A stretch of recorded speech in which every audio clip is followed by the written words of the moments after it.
Hello, I'm Dr. Stephen Hassan, and I have the pleasure and honor of interviewing Jasmine Banks.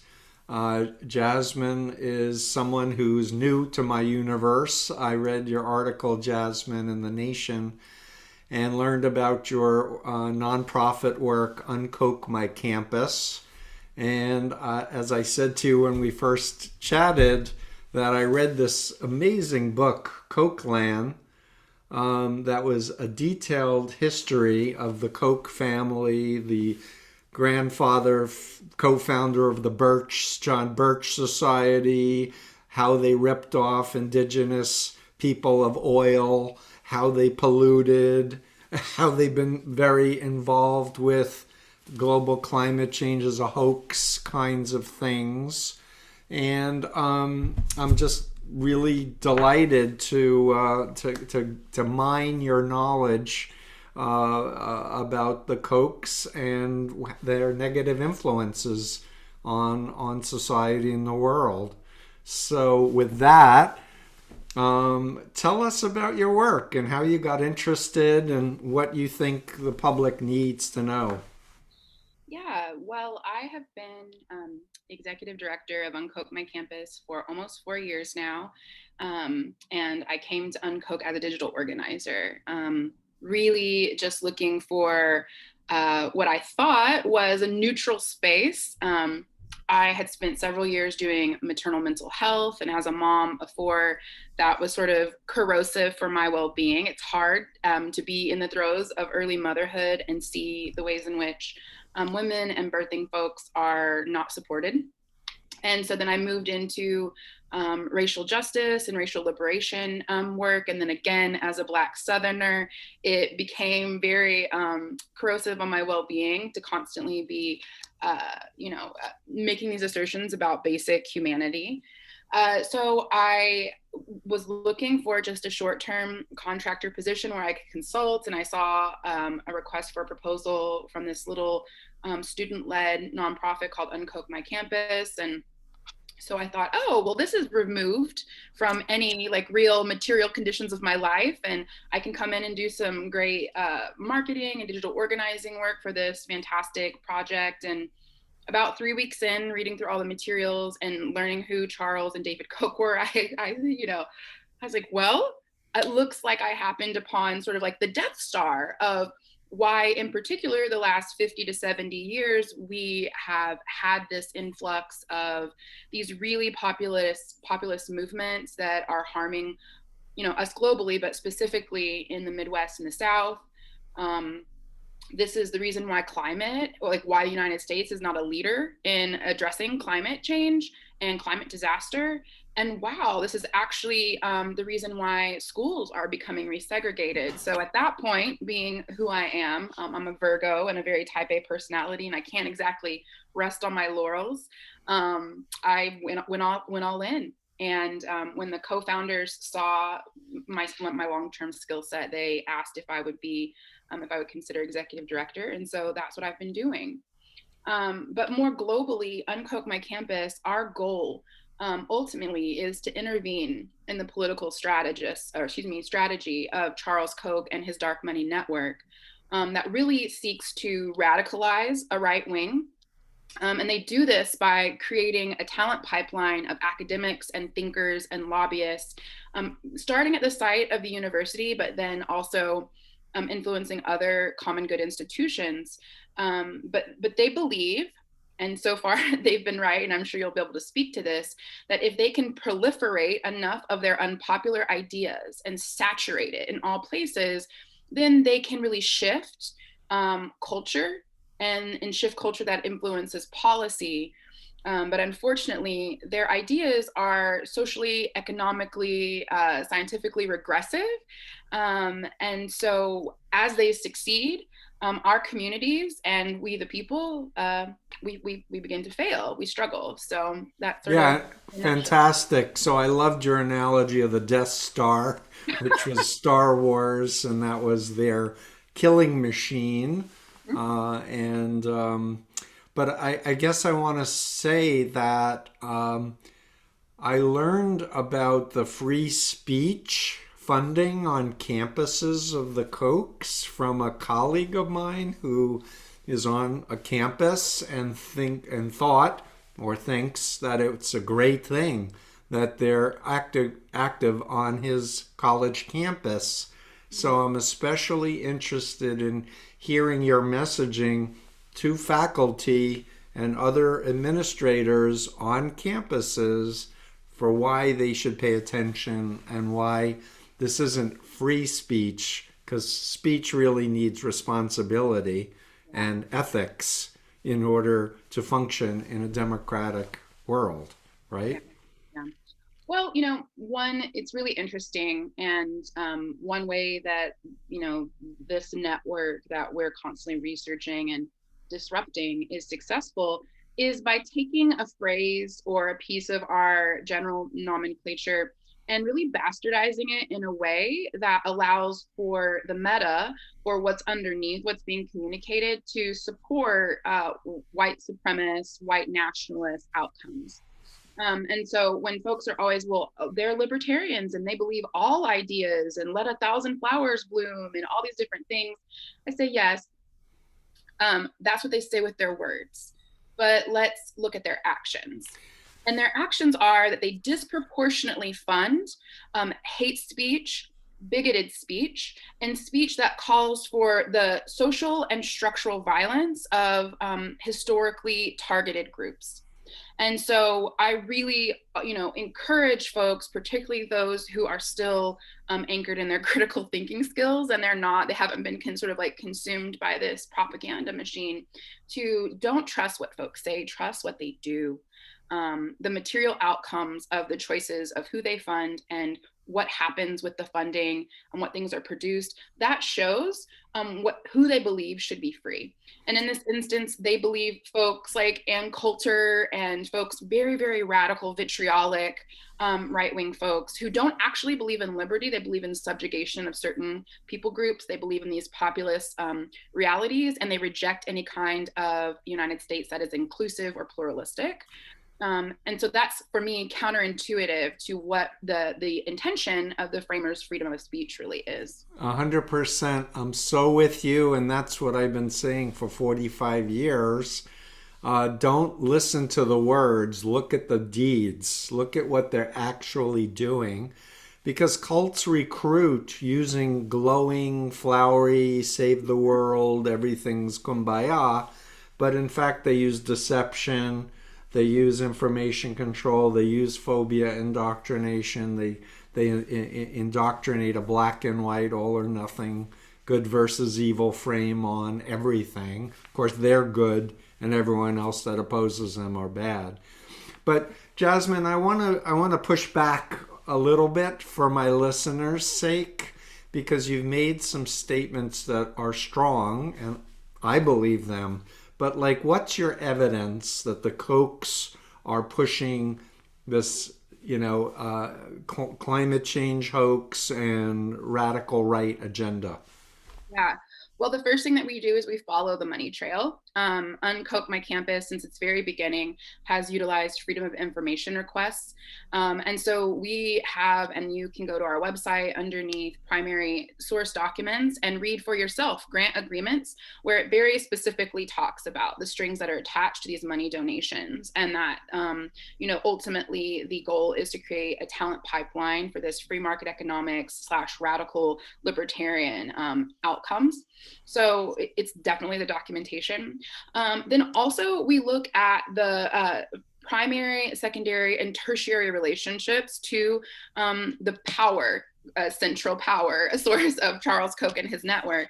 And all three of those layers of relationships demonstrate the same kind of outcome. They're academics that repeat the same sort of things that we've seen Charles Koch say in basically mainstream news media, in private conferences where folks have, leaked documents of things that he had to say. So there's that level of consistency. Then there's also Charles Koch himself has gone on record saying that he understands, just like James Buchanan taught him and Milton Friedman, that his ideas are not popular, and that he believes that the most important thing that anyone who shares his worldview can do is to utilize higher education to reproduce these ideas at a rate where they eventually become popular. Those are his words, quoted, that he has said. And so I tend to believe the words of what, elder and ancestor Maya Angelou said, is trust someone when they tell you who they are. And Yeah. Charles Koch has not made while he makes his funding relationships very secretive and does a lot of front groups to pass through money, he's never been secretive about his intentions. He said that multiple times. And so we trust what he has to say. Right. So I was astounded in reading this book and its history about the Kochs that it seemed to me, and I've never talked to a former insider, which I'm hoping maybe as a result of this interview, someone will contact me. But it seemed to me like it was a corporate libertarian cult that the entire corporation was geared around. And so the same model that I propose for evaluating authoritarian cults, behavior control, information control, thought control, and emotional control, to make a new identity that's dependent and obedient on the authoritarian leader, fits this libertarian thing. Can you say anything about that? Well, I have had the opportunity to speak with someone who did work at Goldwater Institute in Arizona, which is a Koch founded and funded think tank. And from what I understand, and really what the true believers that we come into contact with, it's pretty consistent. I would say that your analysis and spectrum is spot on, right? Like they have even special language that they adopt whenever they are met with oppositional viewpoints. They all respond in the same way, sort of like devolve into this, okay, Marxist, okay, socialist. And we'll be talking about something like free rides to get vaccines from city. And they're like, oh, that's social, just this complete disconnect from any kind of collective care model or orientation that does not originate with this radical free market libertarian worldview. And there's also the evidence of the same kind of recruiting process, right? They have these summer fellowships that young people are targeted and then put into these learning tracks that recapitulate. It reminds me quite a bit of my time inside of the evangelical conservative church. And then there Oh, are please share a little bit about that. and then as we've seen, there are ways to sort of work your way up in this tier of influence until you are very close to the pinnacle of this pyramid, and at that point your ideas, how you move through the world, are patent, in deep alignment with Charles Koch and other folks. And I don't think it's also, as someone who's done a lot of work with my, Blackness and indigeneity, thinking about how minds are colonized also understands, like, when you're thinking about the decolonization process, you have to think about like the soil and the land and where things were planted in, and what contributed to this certain thing growing or coming to life. And so when I think about Charles Koch and his political philosophical origin story, it was rooted in Nazism, right? It was rooted in the John Birch Society. It was rooted in this very violent rhetoric that requires people to dehumanize themselves to adopt a worldview that is not generative. And so I don't think it's an accident that in the end of his life, because we would say, I think he's getting up there in years, that the continued outcomes of that is still coming from that poison root of Nazism, and us against them. Yeah, I'd like to just mention a documentary, and forgive me because I'm late to my education, but I watched a powerful documentary by Raoul Peck, Exterminate All the Brutes, that I think is must watch for anyone who cares about understanding decolonization. And all these residential schools that were set up where Christian missionaries came in to abduct native children and put them in Christian Western clothes and cut them off from their traditions and their language and everything, and all the dead bodies that they're now discovering around these residential schools throughout North America. And just, for me, I just want to say this, if I may, Jasmine. For me, my deprogramming out of the moon cult really was helped by understanding Chinese communist brainwashing that was studied by our military intelligence in the 50s. But what was being done hundreds of years ago to indigenous people, it's the same model, plus the kidnapping, murdering, lynching, raping, just outright coercion and genocidal, activities. But the mentality that of we know the truth, we're doing God's will, and you are heathens and you're Satan and you need to be converted.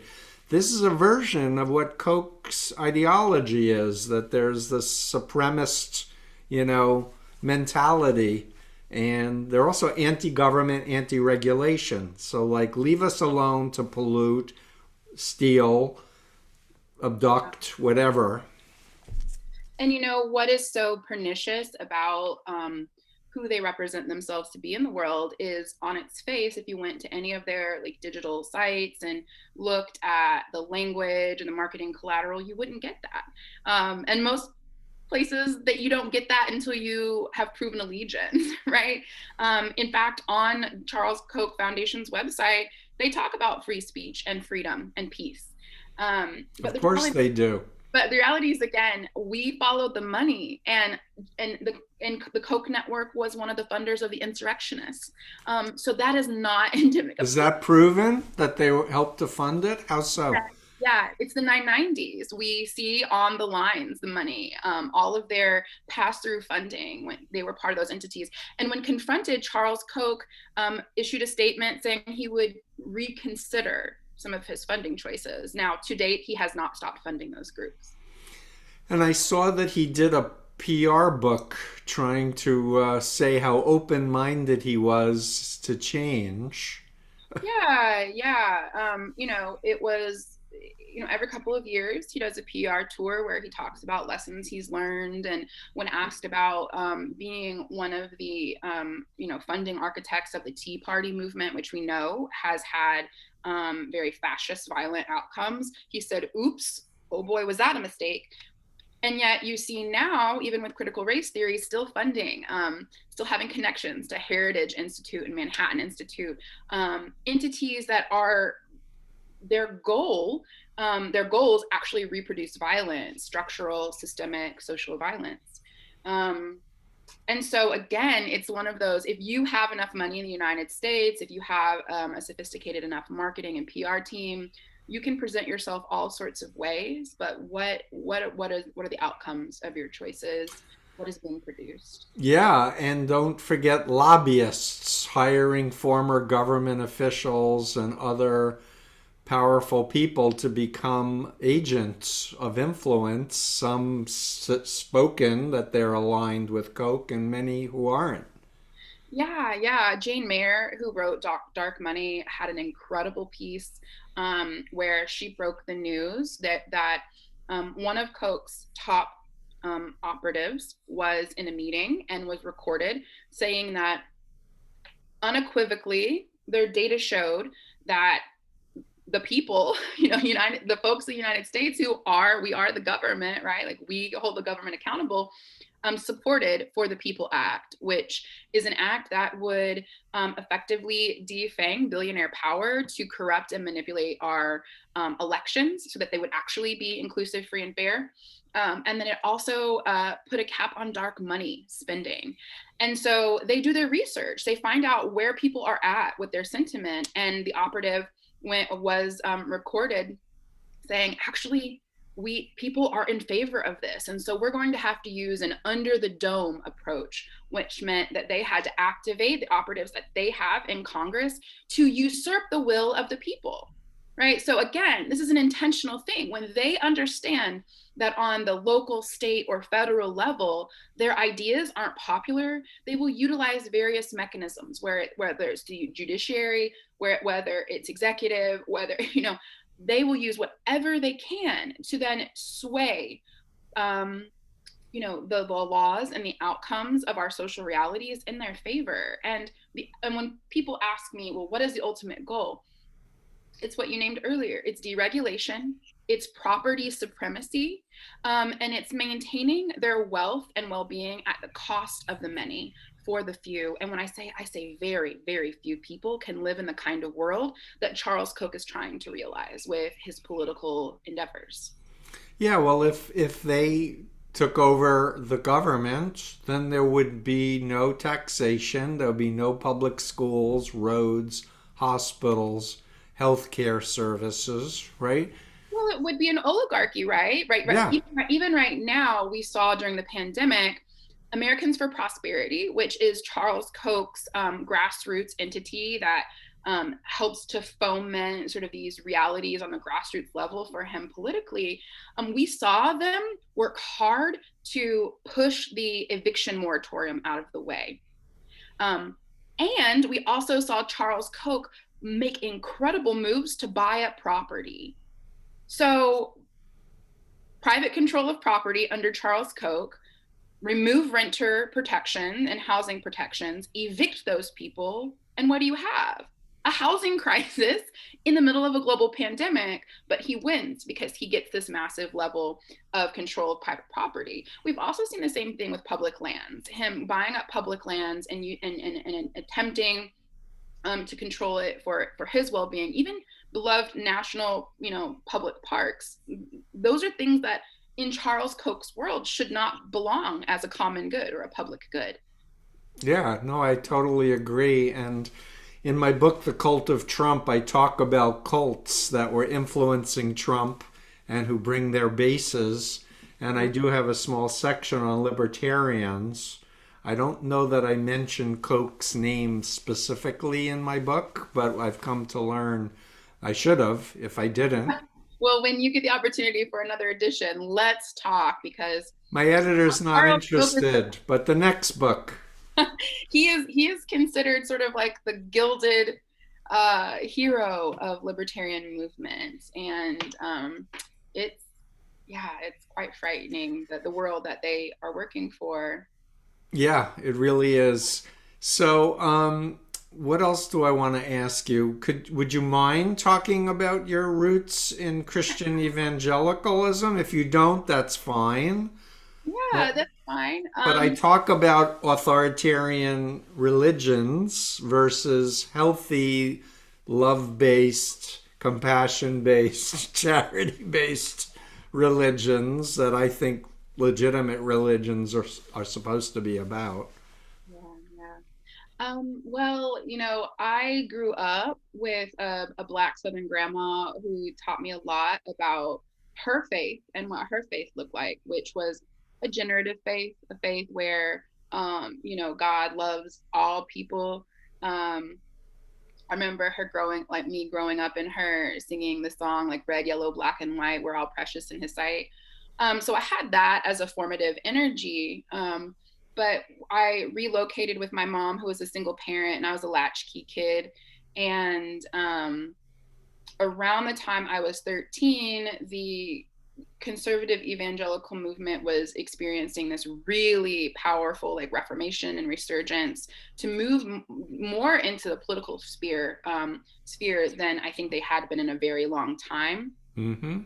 And I remember having friends who were Southern Baptist Christians and were also sort of within that conservative evangelical, very fundamentalist sect. And they would always invite me to come to their youth group events on Wednesday evenings. And a 13-year-old, what's more enticing than hanging out with your friends and free pizza?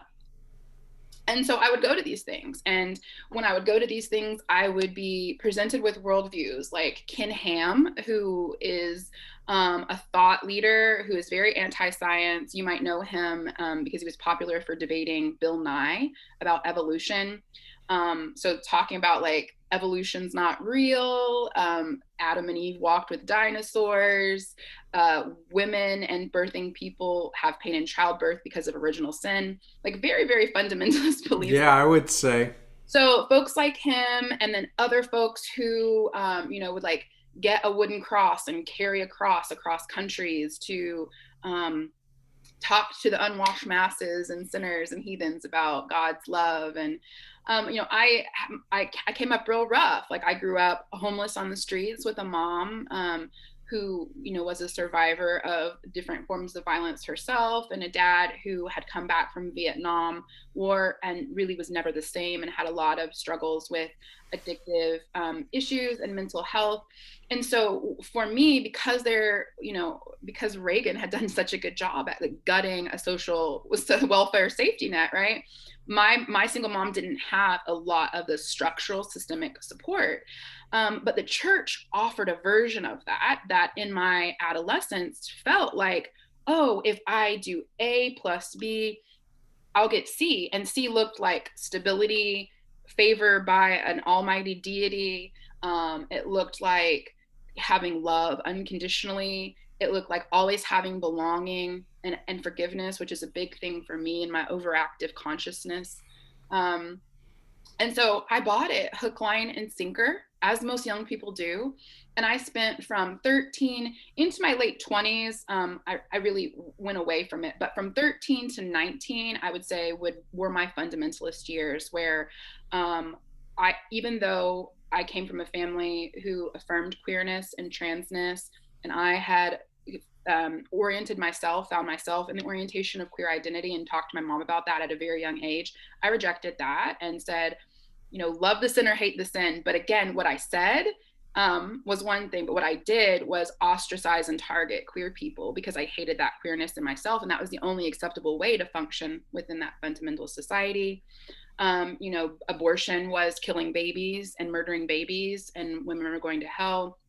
That women shouldn't be leaders, that I should be subservient to a cisgender heterosexual man, particularly a white man, and that my place was in the home. And it was, so those were the early, like 13 to 15. By the time I got to 16, within this constellation of this fundamentalist religion, I really started to feel the pull back to my grandmother's original forms of love.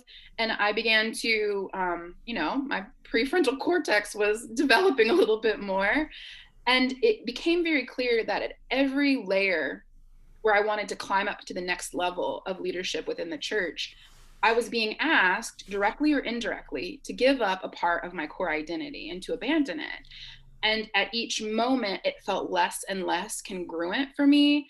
And so, I hear lots of folks who have left cults are sort of like this, like there's this rock bottom moment where there was violence or something became just so, they were outside of themselves to level. I never had that experience. There is something maybe innate about my personality and who I am that I won't give up parts of myself. And if I do, I won't do it for long. I come back to myself.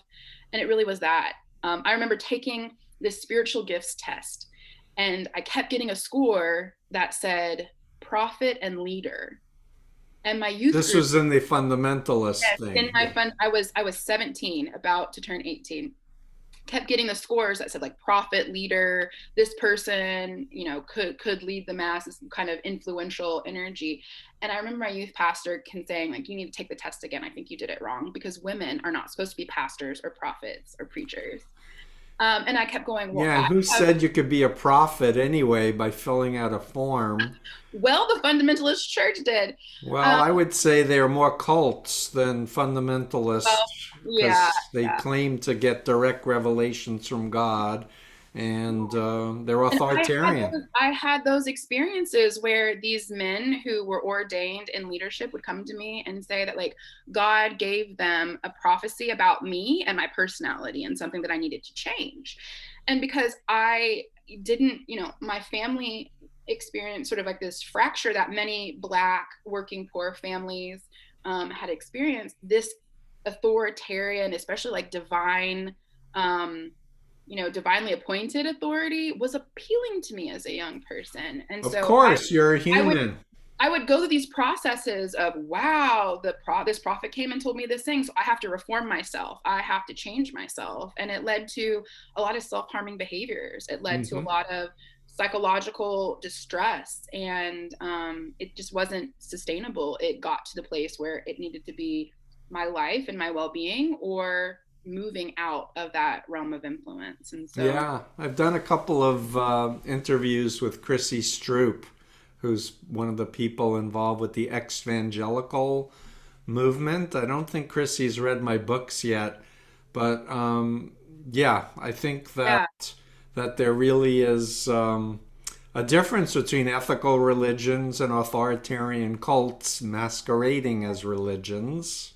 And that's why I think that I have been so successful at, from a strategic and analytical orientation when it comes to addressing the impacts of the Koch network, because they use very similar, well, not similar, they use identical Yeah, tactics, and their messaging appeals to fundamentalist evangelical bases, and white supremacist, white nationalist bases. And because I was embedded in those places and spaces, I am able to understand the meta messaging that goes along with that. yeah. It's. I just want to, if I may, make a comment about. There was an article in the New York Times about Charisma Magazine and its publisher and how much money they've made on prophesying about Trump being reelected. And what I'm trying to convey to the public is when you're in one of these authoritarian Bible cults where you have a person at the top who claims to be a prophet or an apostle who gets direct messages from God, and they prophesy that Trump's going to be reelected, and then he's not reelected, in their mind, either they need to be stoned to death according to the Old Testament or Torah for viewing a false prophecy, or the election was stolen. So, in the mindset of all these believers, they're carrying forward, no, no, no, God wanted Trump to be president again, therefore Biden stole the election. And this cognitive dissonance gets, acted on. But the public just doesn't get that the base that are believing that the election was stolen, most of them are in cults. They're in actual authoritarian groups or movements. Yeah, yeah. And I think it's my position that because of the ways that settler colonization has created these relational dynamics, interpersonal dynamics between us, we don't have the, generative beloved community. We don't have a beloved state that cares for us and normalizes violence in so many covert and overt ways, that when it comes to folks being these like psychosocially well-rounded people, those folks who've been targeted and that are in those like vectors of influence don't have the ego strength to think or imagine another way to belong. And so it's really popular, I think, within certain spaces to shame and make fun of these folks, and to sort of have this righteous indignation of their ignorance or how backward they are. But I don't see that. I come to this space with compassion, seeing that these are groups of people who have been so specifically dispossessed from their humanity that they will hold on to a version of the world and even try and usher that version of the world into reality through violence, rather than come to an internal reckoning with themselves. I think it's a spiritual crisis, it's a social crisis, And until we realize that no policy, no one policy, no federal or state action is going to transform, that it's cultural organizing, that it's relationship organizing, and it's ultimately a project of reconciliation and healing, that we're going to still be in these loops that push us toward fascism, that push us to these outcomes that we are all so much better than what this moment is looking like. And I yeah, completely agree with you, and I do maintain an optimism in the human spirit because in my life experience, not only did I knowingly choose to leave an authoritarian right wing fascist cult, even though I was a leader. And I was even asked at one point, what country do I want to run when we take over the world? But my values were like, I'm not interested in power and control. I was writing poetry before I was recruited, and I walked away. And what I want to say is that people walk away from these horrible authoritarian environments because it stifles them, because it suffocates their it's spirit, not life making. It's not. It's death it's making. It it's absolutely is. horrible. And I also want to say that, like you were talking about the fellow Cam, I think you were saying, that was debating Bill Nye about evolution. I do want to say my wife is a physical anthropologist, so like evolution is not a theory; it's a fact, It's a fact. and it's taught as a fact in our public schools. But what a lot of these authoritarian Bible cults are doing is pulling their kids out of public school to homeschool them, to teach them these things like, Adam and Eve were walking around with dinosaurs. And it's this lack of civic education, like the lack of exposure to diversity and cultures and different religions, that's such an important component to public education, and it's been ravaged. Yeah. Yeah. And if I had to imagine how the Koch network might respond to their new movement, it's not new, but it's promoted as new. This like charter school, private school, school choice. They would say they're pursuing liberty.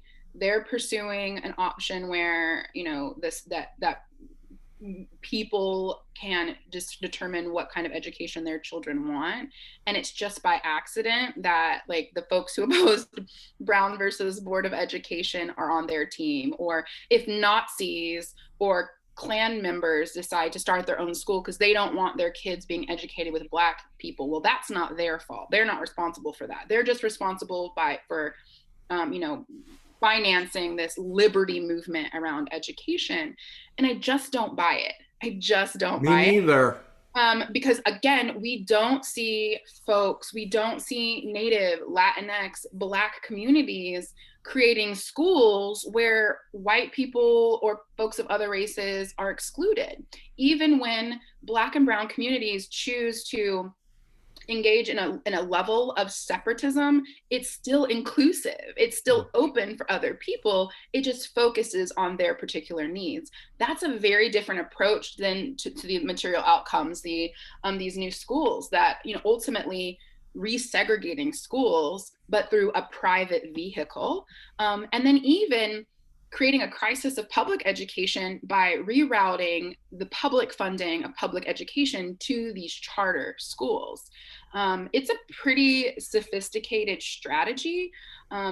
But what we've seen it do to states like Arizona, which has been ground zero for this certain thing, is Latinx, poor and working class young people, and Black folks are excluded from any kind of meaningful education, and they don't get to engage in being present with their peer groups and cohorts. And so we see a sort of like not just a resegregation, but a creation of a new generation of second class citizens, who then compete with these people who have been entrenched in this radical free market economic curriculum within these private schools, and believe really outlandish things.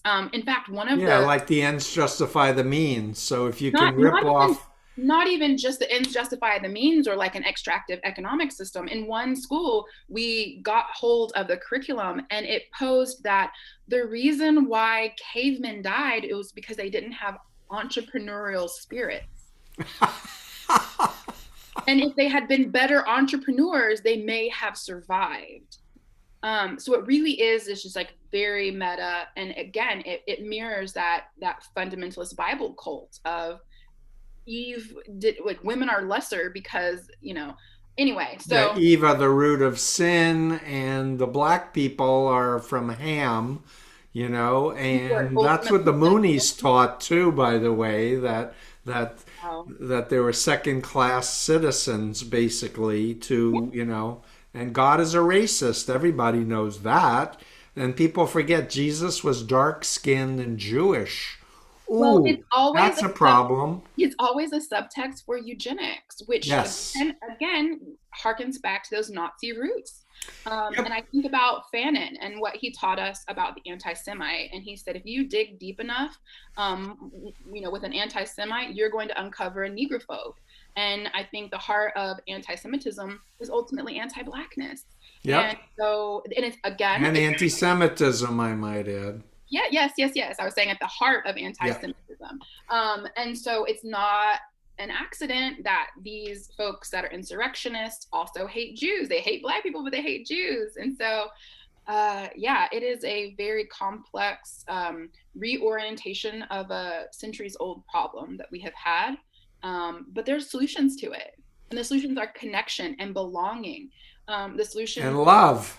Yeah, it is. The solution is modeling civil discourse and with integrity and respect. It's relearning a lot of things. Like, a lot of these people, they need to be deprogrammed. Yes. They need Thank you new for ways. saying that. They need new ways of belonging that help them understand that this myth that Black and brown people and the masses are exterminating their white identities, that taking away their privilege is like the worst thing that could possibly happen. Those are all myths that are reproduced by systems of oppression.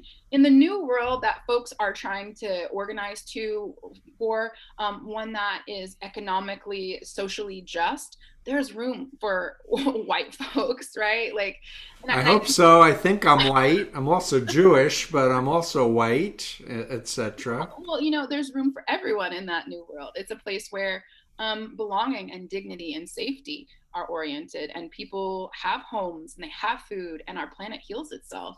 That is a beautiful future that I'm working toward. Unfortunately, some folks have been told that, like, in that world, you won't exist. My indigenous siblings and relatives always say, when you say land back, many folks from colonizer gaze think land back means that Native folks are going to do to white folks what happened to Native folks, essentially eradicate us and ship us somewhere else. And that's not what that means. Yeah, That but is, that's phobia indoctrination, and that's part of the mind control, methodology that these people are advancing. Jasmine, all of these cults that I've worked with for 45 years, the leaders are all malignant narcissists. They all have an incapacity for empathy. They also are into power, money, and sex, like in sometimes all three. But power is the ultimate drug, and greed is the ideology of that's been promulgated, in my opinion, by libertarians who say it's okay if I fake it till I make it. It's okay if I bend the rules because I'll give money to charity later. And this brings me to another point that I've encountered with people when I talk critically about the Kochs. They say, yeah, but they do so many, wonderful things for hospitals and museums and such. What do you say? I know what I say to them. What do well, you? it's image laundering. That's PR. It absolutely is image laundering. And it's not an accident that they have, Black and brown folks, they tokenized so that whenever a critical analysis around the ways in which they're deepening regressive social economic realities, they can say, well, we supported this Black person. And for the average person who doesn't have a sophisticated analysis, they'd go, oh, yeah, you must not want racist realities because you have a Black friend. Even Trump moved around some Black people and indigenous people, right? Absolutely. But my response to that is, well, Jewish folks can reproduce anti-Semitism. Black folks can reproduce anti-Blackness. Simply because someone holds an identity doesn't mean that their actions or what they believe about the world is informed by a liberatory analysis of their identity. Some folks feel actually far more safe under the subjugation of a white nationalist power authority than their ability to imagine liberation, to imagine a generative future. So there's that. It's image laundering.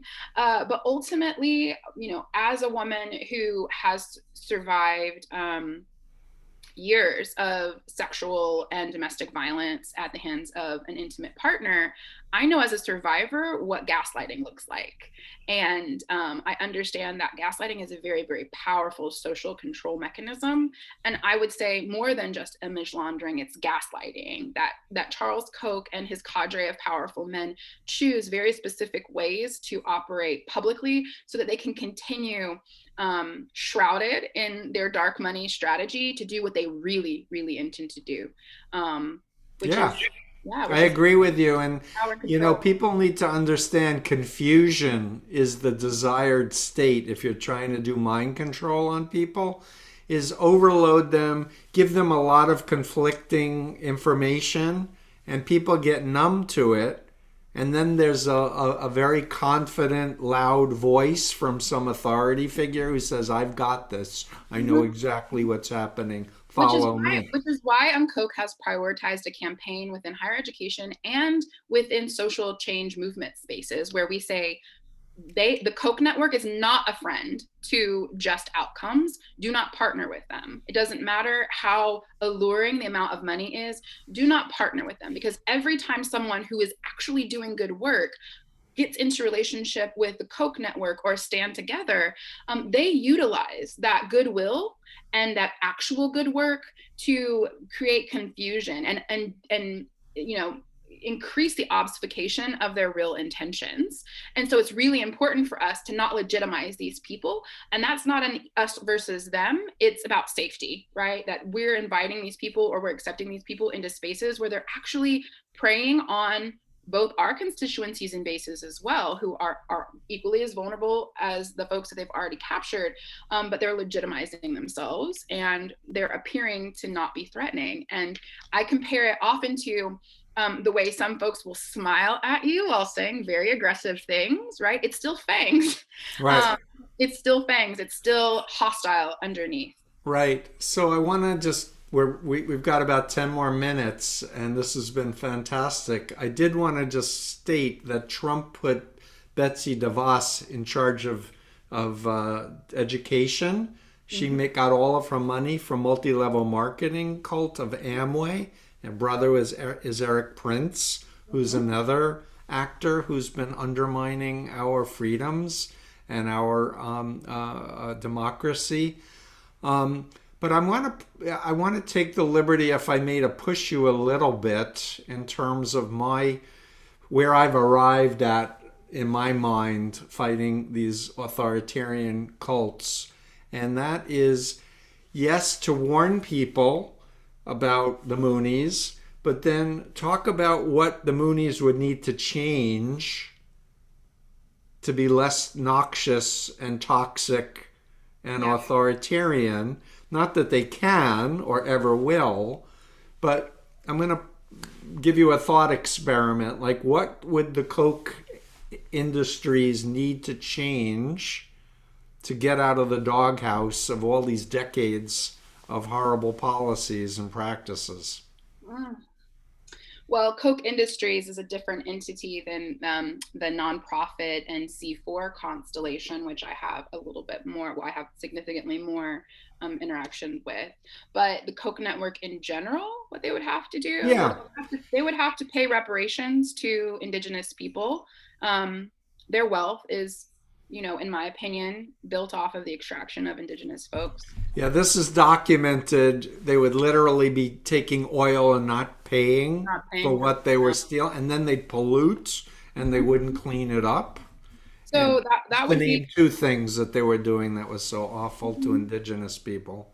they would have to, give up a significant amount of their wealth through that reparations project. I think from the academic standpoint, if they were going to be truly about funding academic freedom, we would have to see them funding far more academics than what they have been on the radical right, libertarian free market economics. I also think that they would have to shut down one of their several hundred centers that are designed to reproduce climate denial, like at George Washington University, the RSC. Reproduces recommendations for deregulation of climate. And surprise, surprise, it's a center that's funded by ExxonMobil and the Koch network. So we would expect them to shut some of those things down. You know, About work for clean energy that's sustainable for all. so I think that seeing them work for justly sourced clean energy would be the thing. And then we would want to see them relinquish private control of public goods and no longer interfere in our elections, in our courts. I think those are some pretty big things that would actually say, we could actually say you're on the path to reconciliation and transformation.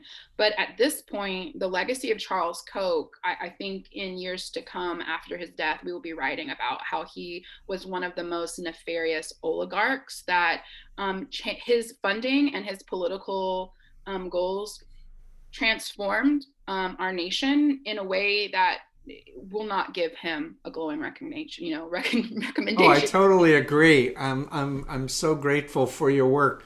Lastly, I guess there's two things. One is, have you come across any evidence of a connection between Koch and Putin, or Koch and Mercer by any chance?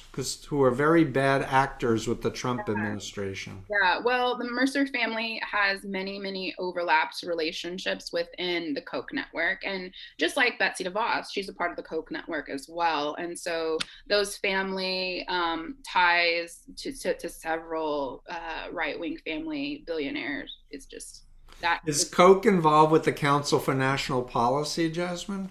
Yes. Because the Moonies, my former cult, is too. So let's do a shout out for Ann Nelson's book, Shadow Network, about this private, secretive, cult that's been operating for decades. They put one of their people in charge of the Washington Times as editor, James Whelan, Moon's newspaper in D.C. Yeah. Was a Council for National Policy person.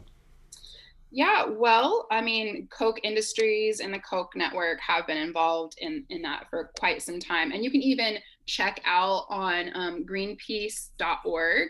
They have, they have the documentation that even from like as early as 1997, I think one of the last records that folks had contact with was 2014. Hundreds and thousands of dollars from Koch Foundation went straight to the Council for National Policy. And so, those relationships are undeniable because we have the IRS documents showing that we have the proof. Yeah, provided money for those folks. As far as your question about Putin, I don't have that intel, unfortunately. Yeah, but Putin has fossil fuels too, so it would be in his best interest to keep oil prices high by pushing climate denial, right? Yeah, and I also, it's important to note that like these secretive groups give Charles Koch accolades, right? He was a recipient of the Council's Free Enterprise Award.